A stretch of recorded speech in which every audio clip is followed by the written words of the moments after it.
Baguhin mo yung ugali mo. Nagbaback out ka pag pinapagalitan ka ni mami, ha? Oo. Ay, sis. Sarap naman ito.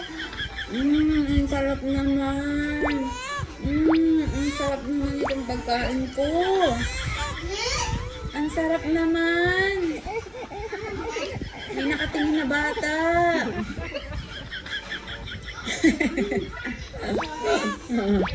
Ang sama ng tingin ni Ken. Ang sarap naman ito. Ang sarap. Yung mga gala ng gala, hindi talaga yung binibigyan para madala. Kasi hindi na umuwi ng bahay kung hindi nagugutom. Sino kaya yung batang yon? Sino yun? Hindi na umuwi ng bahay. Ikaw.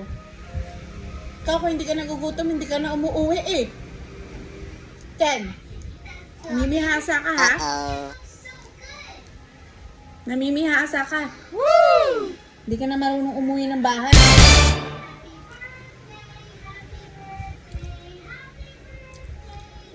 Gail, pwedeng pakibukas mo yung ilaw dito, Gail, sa kitchen. Yung unang ilaw. Dahil. Tundot mo. Ayun yung sa tabi ng ilaw ng toilet. Yung unang-una, yung sa taas. Yung pinakataas. Yan, yan mo na. Thank you.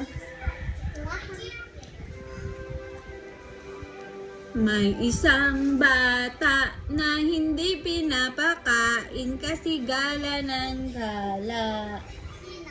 Ayaw, di ma. Ano?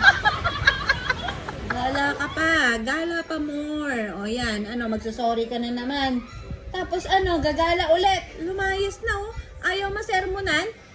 Ay, shh. Bahala ka. Bumaba ka dyan. Baguhin mo yung ugali mo, sinasermonan kita, tapos umaakit ka dyan sa kitchen. Ha?